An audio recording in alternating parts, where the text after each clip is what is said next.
ಈ ಸರ್ಕಾರ ತನ್ನ ಹುಳುಕುಗಳನ್ನು ಮುಚ್ಚಿಟ್ಕೊಳ್ಳೋಕೆ ಒಂದೊಂದೇ ವಿವಾದಗಳನ್ನು ಬೇರೆಯವರಲ್ಲ ಅವರವರೇ ಎಳ್ಕೊಳ್ತಾ ಇರೋದು.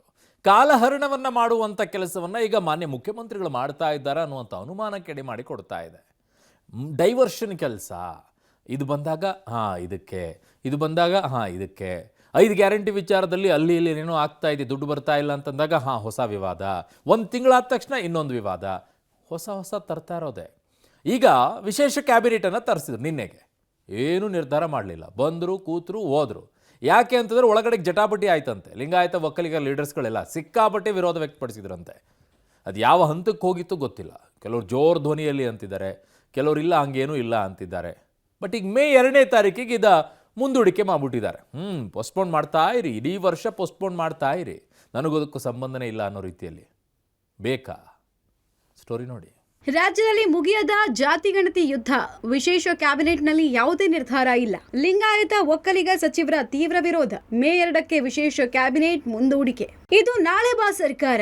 ಯಾಕಂದ್ರೆ ರಾಜ್ಯದಲ್ಲಿ ತೀವ್ರ ಕೋಲಾಹಲಕ್ಕೆ ಕಾರಣ ಆಗಿರುವ ಜಾತಿ ಗಣತಿ ವರದಿಗೆ ನಿನ್ನೆಯೇ ಕ್ಲೈಮ್ಯಾಕ್ಸ್ ಕೊಡಬೇಕಾಗಿತ್ತು. ಆದ್ರೆ ಹಾವು ಸಾಯಲಿಲ್ಲ, ಕೋಲು ಮುರಿಲಿಲ್ಲ. ನಿನ್ನೆಯ ವಿಶೇಷ ಕ್ಯಾಬಿನೆಟ್ನಲ್ಲಿ ಯಾವುದೇ ನಿರ್ಧಾರ ತೆಗೆದುಕೊಳ್ಳೋಕ್ಕಾಗಲಿಲ್ಲ. ಸಚಿವ ಸಂಪುಟ ಸಭೆಯಲ್ಲಿ ಲಿಂಗಾಯತ ಹಾಗೂ ಒಕ್ಕಲಿಗರ ಸಚಿವರ ತೀವ್ರ ಆಕ್ಷೇಪದಿಂದಾಗಿ ಮೇ 2ಕ್ಕೆ ವಿಶೇಷ ಸಂಪುಟ ಸಭೆಯನ್ನ ಮುಂದೂಡಲಾಯಿತು. ಎಲ್ಲಾ ಸಚಿವರ ಅಭಿಪ್ರಾಯವನ್ನ ಲಿಖಿತ ರೂಪದಲ್ಲಿ ಕೊಡೋದಕ್ಕೆ ಸಿಎಂ ಸಿದ್ದರಾಮಯ್ಯ ಸೂಚಿಸಿದ್ರು. ಇನ್ನು ಜಾತಿ ಗಣತಿಯಿಂದ ಯಾರಿಗೂ ತೊಂದರೆ ಆಗಲ್ಲ. ಮುಂದಿನ ಕ್ಯಾಬಿನೆಟ್ನಲ್ಲಿ ಎಲ್ಲರೂ ಒಪ್ಪುವ ತೀರ್ಮಾನ ಕೈಗೊಳ್ಳುವುದಾಗಿ ಸಚಿವರು ಸ್ಪಷ್ಟಪಡಿಸಿದ್ದಾರೆ. ಈಗ ಕ್ಯಾಬಿನೆಟ್ ಅದಕ್ಕೆ ಉತ್ತರಿಸಲಿಕ್ಕಾಗಲ್ಲ. ಯಾಕಂದ್ರೆ ನಾವು ಟೆಕ್ನಿಕಲಿ ಕೂಡ ಅಲ್ಲ, ನಾವು ಹೆಂಗೆ ಮಾಡಿದ್ವಿ, ಯಾಕೆ ಮಾಡಿದ್ವಿ ಅಂತ ಈಗ ಯಾರ್ಯಾರು ಮಾಡಿದ್ದಾರೆ. ಮತ್ತೆ ಅದಕ್ಕೆ ಈಗ ಅಬ್ಜೆಕ್ಷನ್ ತೊಗೊಂಡು ಅವ್ರು ಉತ್ತರ ಕೊಟ್ಟು ಅಂದ ಮತ್ತೆ ಸರಿಪಡಿಸ್ರೆ ಅದು ಇದ್ರಾಗೇನು ಅಂಥದ್ದೇನು ದೊಡ್ಡ ಸಮಸ್ಯೆ ಏನಿಲ್ಲ. ಅದಿನ್ನೂ ಸರ್ಕಾರ ತೀರ್ಮಾನ ಮಾಡಬೇಕು ಅದ್ರ ಬಗ್ಗೆ. ಆದರೆ ನಮ್ದು ಇಷ್ಟೇ, ಯಾರಿಗೂ ಹರ್ಟ್ ಆಗಬಾರ್ದು, ಯಾವುದೇ ಸಮಾಜಕ್ಕೆ ಹರ್ಟ್ ಆಗಬಾರ್ದು. ಆ ನಿಟ್ಟಿನಲ್ಲಿ ಕ್ರಮ ಕೈಗೊಳ್ಳುತ್ತೆ. ಕೆಲವರು ಅಭಿಪ್ರಾಯಗಳನ್ನು ಹೇಳಿದ್ದಾರೆ. ಕಡೆಗೆ ಅಂತಿಮವಾಗಿ ಎಲ್ಲರನ್ನೂ ಇದನ್ನು ತಮ್ಮ ಅಭಿಪ್ರಾಯಗಳನ್ನು ಕ್ರೋಢೀಕರಿಸಿ ಕೊಡಿ ಅಂತಕ್ಕಂಥದ್ದು ಒಟ್ಟಾರೆ ತೀರ್ಮಾನ ಆಗಿದೆ. ಅದು ಅಪೂರ್ಣ ಆಗಿದೆ. ಆಯಿತಾ? ಮುಂದೆ ಅದನ್ನು ಮುಂದಿನ ಸಂಪುಟದಲ್ಲಿ ಅದ್ರ ಬಗ್ಗೆ ಚರ್ಚೆ ಮಾಡೋಣ ಅಂತಕ್ಕಂಥದ್ದಾಗಿದೆ. ಮುಖ್ಯಮಂತ್ರಿಗಳು ಸ್ಪಷ್ಟವಾಗಿ ಹೇಳಿದ್ದಾರೆ, ಒಬ್ಬರ ಬಗ್ಗೆ ಆಗಲಿ, ಒಬ್ಬ ಧರ್ಮದ ಬಗ್ಗೆ ಆಗಲಿ, ಜಾತಿ ಬಗ್ಗೆ ಆಗಲಿ ಮಾಡಿರ್ತಕ್ಕಂಥಲ್ಲ. ನಿಜ ಪರಿಸ್ಥಿತಿ ಗೊತ್ತಾಗಬೇಕು. ಇದರಾಗ ನೀವೆಲ್ಲ ಚರ್ಚೆ ಮಾಡಲಿ. ನಾಳೆ 24ನೇ ತಾರೀಕು ಮಹದೇಶ್ವರ ಬೆಟ್ಟದಲ್ಲಿ ಎಲ್ಲೋ ಮಾಡಬೇಕಂತ ಕ್ಯಾಬಿನೆಟ್ ಮೀಟಿಂಗ್ ಏನೋ ಒಂದು ಪ್ರಯತ್ನ ಮಾಡ್ತಾಯಿದ್ದಾರೆ ಜನರಲ್ ಆಗಿ. ಅದಾದ ನಂತರ 2ನೇ ತಾರೀಕು ಮತ್ತೆ ಇಲ್ಲೇ ಕ್ಯಾಬಿನೆಟ್ ಮೀಟಿಂಗ್ ಆಗುತ್ತೆ. ಅಲ್ಲೇ ನಾವೆಲ್ಲ ನಿಮ್ಮ ಅಭಿಪ್ರಾಯಗಳು ಏನಿತ್ತು ನೋಡಿ ಇದ್ರ ಮೇಲೆ ಮುಂದೆ ಕ್ರಮ ತೆಗೆದುಕೊಳ್ಳೋ ಮಾತನ್ನು ಹೇಳಿದ್ದಾರೆ. ಇದನ್ನು ತುಂಬ ಕನ್ಫ್ಯೂಷನ್ ಮಾಡೋದು ಬದಲು ನ್ಯಾಯಬದ್ಧವಾಗಿರ್ತಕ್ಕಂಥ ವ್ಯವಸ್ಥಿತವಾಗಿ ಆಗಿದೆ ಅಂದರೆ ಇದನ್ನು ಒಳ್ಳೆ ರೀತಿಯಲ್ಲಿ ಅನುಷ್ಠಾನ ಮಾನ್ಯ ಮುಖ್ಯಮಂತ್ರಿಗಳು ಮಾಡ್ತಾರೆ ಅಂತೇಳಿ ವಿಶ್ವಾಸ ಇದೆ. ಅದಕ್ಕೆ ಸಾರ್ವಜನಿಕರು ಸ್ವಲ್ಪ ಮಾಹಿತಿಯನ್ನು ನಿಮ್ಮ ಮೂಲಕ ತೊಗೊಂಡ್ರೆ ಚೆನ್ನಾಗಿರ್ತದೆ. ಅದನ್ನು ಕೂಡ ಮಾಹಿತಿಯನ್ನು ವೆಬ್ಸೈಟಲ್ಲಿ ಅಲ್ಲಿ ಇಲ್ಲೆಲ್ಲ ಹಾಕ್ತಾರೆ. ನಿನ್ನೆ ಅದು ಚರ್ಚೆ ಆಯಿತು. ಮಾಹಿತಿಯ ಕೊರತೆ ಮೇಲೆ ವಿರೋಧ ಪಕ್ಷದವರು ಮಾತಾಡ್ತಾ ಇದ್ದಾರೆ ಅಂತಲೂ ಚರ್ಚೆ ಬಂತು. ಈ ಹೇಳಿಕೆಗಳನ್ನು ಸ್ವಾಭಾವಿಕವಾಗಿ ನಿಮ್ಮ ಮೂಲಕ ಹೇಳ್ತಾರೆ.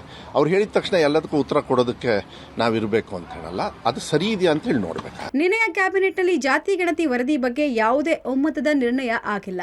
ಹೀಗಾಗಿ ಲಿಂಗಾಯತ ಒಕ್ಕಲಿಗ ಶಾಸಕರು ಒಟ್ಟುಗೂಡಿ ಸಭೆ ನಡೆಸೋಕೆ ಮುಂದಾಗಿದ್ದಾರೆ. ಆದರೆ ಈ ಸಭೆಗೆ ಸಮುದಾಯದ ಸಚಿವರು ಹಿಂದೇಟು ಹಾಕ್ತಿದ್ದಾರಂತೆ.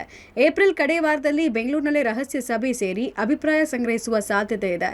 ಈ ಹಿಂದೆ ದಲಿತ ಸಚಿವರು ಶಾಸಕರ ಸಭೆಗೆ ಆಕ್ಷೇಪ ಎತ್ತಿ ಹೈಕಮಾಂಡ್ ಅನುಮತಿ ಕೊಟ್ಟಿರಲಿಲ್ಲ. ಈಗ ಲಿಂಗಾಯತ ಒಕ್ಕಲಿಗ ಶಾಸಕರ ಸಭೆಗೂ ಅನುಮತಿ ನಿರಾಕರಣೆ ಆತಂಕ ಇದ್ದು, ಹೀಗಾಗಿ ರಹಸ್ಯವಾಗಿ ಸಭೆ ಸೇರುವ ತಂತ್ರ ನಡೀತಾ ಇದೆ. ನಿನ್ನೆ ನಡೆದ ಕ್ಯಾಬಿನೆಟ್ನಲ್ಲಿ ಜಾತಿ ಗಣತಿ ವರದಿಯ ಅಂಗೀಕಾರ ಅಥವಾ ಜಾರಿ ವಿಚಾರವಾಗಿ ಯಾವುದೇ ತೀರ್ಮಾನ ಆಗಿಲ್ಲ. ಪೂರ್ಣ ಪ್ರಮಾಣದಲ್ಲಿ ಚರ್ಚೆ ಕೂಡ ಆಗಿಲ್ಲ. ಲಿಂಗಾಯತ ಮತ್ತು ಒಕ್ಕಲಿಗ ಸಚಿವರುಗಳು ಕೆಲ ಆಕ್ಷೇಪಗಳನ್ನು ಕೂಡ ವ್ಯಕ್ತಪಡಿಸಿದ್ದಾರೆ. ಬಹಿರಂಗವಾಗಿ ಕೆಲ ದೋಷಗಳಿದೆ ಅಂತ ಹೇಳಿದರೂ ಕೂಡ ಕ್ಯಾಬಿನೆಟ್ ಒಳಗಡೆ ನಮ್ಮ ಸಮುದಾಯದ ಸಂಖ್ಯೆಯಲ್ಲಿ ವ್ಯತ್ಯಾಸಗಳಿದೆ ಮತ್ತು ಸಾಕಷ್ಟು ಮಾನದಂಡಗಳಲ್ಲೂ ಕೂಡ ವ್ಯತ್ಯಾಸಗಳಿದೆ, ಲೋಪಗಳಿದೆ. ಹಾಗಾಗಿ ಇದು ಸರಿಪಡಿಸಬೇಕು ಅಂತಲೂ ಕೂಡ ಕ್ಯಾಬಿನೆಟ್ನಲ್ಲಿ ಒತ್ತಾಯಿಸಿದ್ದಾರೆ. ಆ ಕಾರಣಕ್ಕೋಸ್ಕರವಾಗಿಯೇ ಲಿಂಗಾಯತ ಮತ್ತು ಒಕ್ಕಲಿಗ ಶಾಸಕರೆಲ್ಲರೂ ಕೂಡ ಒಟ್ಟಾಗಿ ಸೇರಿ ಚರ್ಚೆಯನ್ನು ನಡೆಸಿ ಸರ್ಕಾರದ ಮೇಲೆ ಮತ್ತು ಸಿದ್ದರಾಮಯ್ಯನವರ ಮೇಲೆ ಒತ್ತಡ ಇರೋದಕ್ಕೂ ಕೂಡ ಪ್ಲಾನ್ ಮಾಡಿದ್ದಾರೆ. ಆದರೆ ಅದಕ್ಕೆ ಕಾಂಗ್ರೆಸ್ನ ಹೈಕಮಾಂಡ್ ಕಣ್ಣು ಏನಾದರೂ ಬಿದ್ದುಬಿಡುತ್ತೆ, ಜೊತೆಗೆ ಅವರ ಅನುಮತಿಯನ್ನು ಕೇಳಬೇಕಾಗುತ್ತೆ ಅಂತೇಳಿ ಗುಪ್ತವಾಗಿ ಸಭೆಯನ್ನು ನಡೆಸೋದಕ್ಕೂ ಕೂಡ ಪ್ಲಾನ್ ಮಾಡಿದ್ದಾರೆ. ಎಲ್ಲರೂ ಕೂಡ ಒಟ್ಟಾರೆಯಾಗಿ ಸೇರಿಕೊಂಡು, ಅಂದರೆ ಸುಮಾರು 56-57 ಜನ ಆಗ್ತಾರೆ ಎರಡು ಕಡೆಯಿಂದಲೂ ಸೇರಿ, ಅಂದರೆ ಲಿಂಗಾಯತ ಮತ್ತು ಒಕ್ಕಲಿಗ ಶಾಸಕರು ಎಲ್ಲರೂ ಕೂಡ ಒಂದು ನಿರ್ಣಯವನ್ನು ಮಾಡಿ ಅದನ್ನು ಕಾಂಗ್ರೆಸ್ನ ಹೈಕಮಾಂಡ್ ಮತ್ತು ಸಿದ್ದರಾಮಯ್ಯನವ್ರಿಗೆ ತಲುಪಿಸೋದು ಕೂಡ ಪ್ಲಾನ್ ಮಾಡಿದ್ದಾರೆ. ಇದು ಎಷ್ಟರ ಮಟ್ಟಿಗೆ ಸಕ್ಸಸ್ ಆಗುತ್ತೆ ಕಾದ್ ನೋಡಬೇಕಾಗಿದೆ. ಜಾತಿ ಗಣತಿ ವರದಿ ಜಾರಿಗೆ ಸಿಎಂ ಪಟ್ಟು, ಲಿಂಗಾಯತ ಒಕ್ಕಲಿಗ ಸಮುದಾಯದಿಂದ ಇಕ್ಕಟ್ಟು, ಜಾತಿ ಅಗ್ನಿ ಪರೀಕ್ಷೆ ಹೈಕಮಾಂಡ್ ಎಂಟ್ರಿ ಆಗತ್ತಾ? ಜಾತಿ ಗಣತಿ ವರದಿ ವಿಚಾರದಲ್ಲಿ ಸರ್ಕಾರಕ್ಕೆ ಅಗ್ನಿ ಪರೀಕ್ಷೆ ಎದುರಾಗಿದೆ. ಆದ್ರೆ ಜಾತಿ ಗಣತಿ ಜಾರಿ ಆಗ್ಲೇಬೇಕು ಅಂತ ಮುಖ್ಯಮಂತ್ರಿ ಸಿದ್ದರಾಮಯ್ಯ ಪಟ್ಟು ಹಿಡಿದಿದ್ದಾರೆ. ಲಿಂಗಾಯತ ಒಕ್ಕಲಿಗ ಸಮುದಾಯಗಳ ಪ್ರಬಲ ವಿರೋಧದಿಂದಲೇ ಇಕ್ಕಟ್ಟು ಸೃಷ್ಟಿಯಾಗಿದೆ. ವರದಿ ಜಾರಿಗೆ ಯಾರ ವಿರೋಧವೂ ಇಲ್ಲ, ಆದರೆ ಗೊಂದಲ ಪರಿಹರಿಸಿ ಅಂತ ಸಚಿವ ಸಂಪುಟ ಸಭೆಯಲ್ಲಿ ಒಕ್ಕಲಿಗ ಹಾಗೂ ಲಿಂಗಾಯತ ಸಚಿವರು ಸಿಎಂಗೆ ಮನವಿ ಮಾಡಿದ್ದಾರೆ. ಏನು ಬದಲಾವಣೆ ಆಗಬೇಕು, ಎಷ್ಟು ಪ್ರಮಾಣದ ಬದಲಾವಣೆ ಆಗಬೇಕು ಅನ್ನೋ ಸ್ಪಷ್ಟ ನಿರ್ಧಾರಕ್ಕೆ ಬರೋದೇ ಸರ್ಕಾರದ ಮುಂದಿನ ಸವಾಲು. ವಿರೋಧ ಅಲ್ಲ, ಯಾರು ವಿರೋಧ ಮಾಡ್ತಾ ಇಲ್ಲ, ಜಾರಿ ಮಾಡಬೇಡಿ ಅಂತ ಹೇಳ್ತಾ ಇಲ್ಲ, ಜನಗಳು ಜಾರಿ ಮಾಡಬೇಡಿ ಅಂತ ಹೇಳ್ತಾ ಇಲ್ಲ. ಸಮೀಕ್ಷೆ ತಪ್ಪಾಗಿದೆ, ಸಮೀಕ್ಷೆ ಮತ್ತೊಮ್ಮೆ ಮಾಡಿ ಅಂತ ಹೇಳ್ತಾ ಇರೋದು. ಯಾರು ಜಾರಿ ಮಾಡಬೇಡಿ, ಇದು ಸರಿ ಇಲ್ಲ ಅಂತಕ್ಕಂಥದ್ದಲ್ಲ. ಸಮೀಕ್ಷೆ ಮತ್ತೊಮ್ಮೆ ಮಾಡಿ, ಸರಿಯಾದಂಥ ಅಂಕಿಅಂಶಗಳು ಹೊರಗಡೆ ಬರಲಿ ಅಂತಕ್ಕಂಥದ್ದು ಇದರ ಉದ್ದೇಶ ಅಷ್ಟೇ. ಜಾತಿ ಜನಗಣತಿ ಜಾರಿ ಆಗಲೇಬೇಕು ಅನ್ನುವಂಥದ್ದು ಮುಖ್ಯಮಂತ್ರಿ ಸಿದ್ದರಾಮಯ್ಯ ಸಚಿವ ಸಂಪುಟ ಸಭೆಯಲ್ಲಿ ತಮ್ಮ ಸಂಪುಟ ಸಹೋದ್ಯೋಗಿಗಳಿಗೆ ಹೇಳಿದಂಥ ಮಾತು. ನಮ್ಮದು ಕೂಡ ವಿರೋಧ ಇಲ್ಲ, ಆದರೆ ಕೆಲವೊಂದು ಮಿಸ್ಟೇಕ್ ಆದಂತೆ ಕಾಣಿಸ್ತಾ ಇದೆ, ಅದನ್ನು ಸರಿಪಡಿಸಿದರೆ ನಾವು ಕೂಡ ಒಪ್ಕೊಳ್ತೀವಿ ಅನ್ನುವಂಥದ್ದು ಒಕ್ಕಲಿಗ ಮತ್ತು ಲಿಂಗಾಯತ ಸಚಿವರುಗಳ ಮಾತು ಅಂತ ಕೂಡ ಹೇಳಲಾಗ್ತಾ ಇದೆ. ಈ ಎಲ್ಲ ಬೆಳವಣಿಗೆಗಳ ಮಧ್ಯೆ ಏನನ್ನ ಸರಿಪಡಿಸಬೇಕು, ಎಷ್ಟರ ಮಟ್ಟಿಗೆ ಸರಿಪಡಿಸಬೇಕು ಅನ್ನುವಂಥ ವಿಚಾರದಲ್ಲಿ ಸರ್ಕಾರದ ಮುಂದೆ ದೊಡ್ಡ ಸವಾಲಿದೆ ಅನ್ನುವಂಥದ್ದು. ಅದನ್ನು ಹೇಗೆ ಮೆಟ್ಟಿನಿಲ್ಲುತ್ತೆ ಸರ್ಕಾರ ಅನ್ನೋದ್ರ ಮೇಲೆ ಎಲ್ಲವೂ ತೀರ್ಮಾನ ಆಗುವಂಥ ಸಾಧ್ಯತೆ ಇದೆ.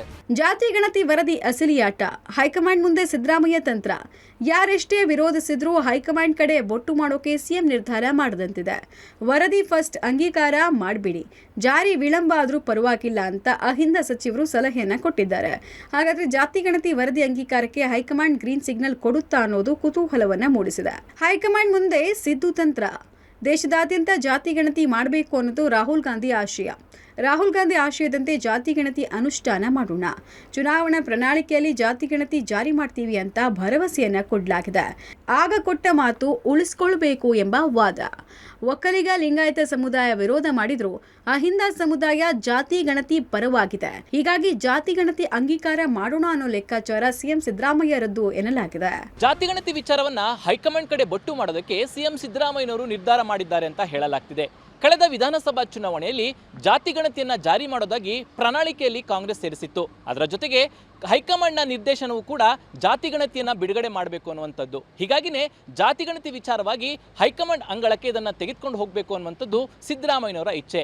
ಇದಕ್ಕೆ ಪೂರಕ ಎಂಬಂತೆ ಅಹಿಂದ ಸಚಿವರು ಕೂಡ ನಿನ್ನೆಯ ಕ್ಯಾಬಿನೆಟ್ನಲ್ಲಿ ಮೊದಲು ಜಾತಿ ಗಣತಿ ವರದಿಯನ್ನು ಅಂಗೀಕಾರ ಮಾಡೋಣ, ಅನುಷ್ಠಾನ ಮಾಡೋದು ಮುಂದೆ ನೋಡೋಣ ಅನ್ನುವಂತಹ ಸಲಹೆಯನ್ನು ಕೊಟ್ಟಿದ್ದಾರೆ ಅಂತ ಹೇಳಲಾಗ್ತಿದೆ. ಹೀಗಾಗಿ ಜಾತಿ ಗಣತಿ ಅನುಷ್ಠಾನ ಮಾಡೋ ವಿಚಾರವಾಗಿ ಹೈಕಮಾಂಡ್ ಅಂಗಳಕ್ಕೆ ತೆಗೆದುಕೊಂಡು ಹೋಗುವಂತಹ ಸಾಧ್ಯತೆ ಇದೆ. ಜಾತಿ ಗಣತಿ ದಂಗಲ್, ಸಿಎಂ ವಿರುದ್ಧ ಬಿಜೆಪಿ ಕಿಡಿ. ಜಾತಿ ಗಣತಿ ಅವೈಜ್ಞಾನಿಕ ಎಂದ ಶ್ರೀಶೈಲ ಜಗದ್ಗುರು. ಜಾತಿ ಗಣತಿ ಜ್ವಾಲೆ ಧಗಧಗಿಸ್ತಾ ಇದೆ. ಸರ್ಕಾರದ ವಿರುದ್ಧ ಬಿಜೆಪಿ ನಿಗಿ ಕೆಂಡ ಕಾರ್ತಾ ಇದೆ.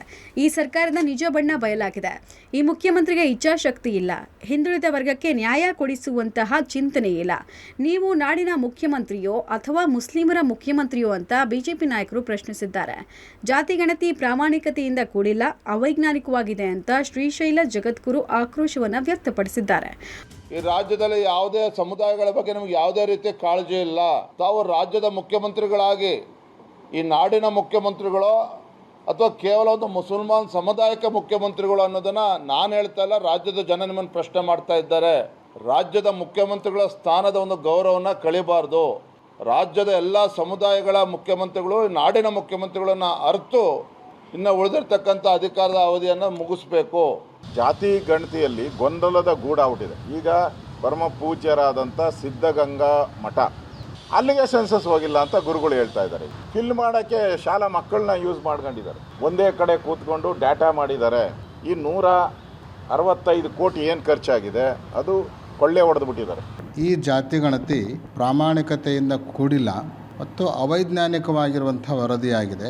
ಮನೆ ಮನೆಗೆ ಹೋಗಿ ಪ್ರತಿಯೊಬ್ಬರನ್ನು ಸಂಪರ್ಕ ಮಾಡದೆ ಯಾವ ಆಧಾರವನ್ನು ಇಟ್ಕೊಂಡು ವರದಿ ತಯಾರು ಮಾಡಿದ್ದಾರೋ ಏನೋ ಯಾವುದೂ ಗೊತ್ತಿಲ್ಲ ಗುರಿಯಿಲ್ಲ ಅನ್ನೋ ರೀತಿಯಲ್ಲಿ ವೀರಶೈವರ ಸಂಖ್ಯೆ ಇವತ್ತು ಕೋಟಿಗಿಂತಲೂ ಮೇಲಿರಬೇಕಾಗಿರುವಂಥದ್ದು ಅದು 60 ಲಕ್ಷಕ್ಕೆ ಸೀಮಿತಗೊಳಿಸುವಂತಹ ಇದೇನು ವರದಿ ಇದೆ, ಇದು ಸರಿಯಾದ ವರದಿಯಲ್ಲ. ಒಟ್ನಲ್ಲಿ ಜಾತಿ ಗಣತಿ ವಿಚಾರದಲ್ಲಿ ತೀವ್ರ ಗೊಂದಲ, ವಿರೋಧ ಹೆಚ್ಚಾಗಿದೆ. ಜಾತಿ ಗಣತಿ ವರದಿ ಜಾರಿ ಸಿಎಂ ಸಿದ್ದರಾಮಯ್ಯಗೆ ಕಬ್ಬಿಣದ ಕಡಲೆಯಾಗಿದ್ದು, ಮೇ 2ರ ಕ್ಯಾಬಿನೆಟ್ನಲ್ಲಿ ಅಂತಿಮ ತೀರ್ಮಾನ ಕೈಗೊಳ್ಳುವ ಸಾಧ್ಯತೆ ಇದೆ. News desk, public TV.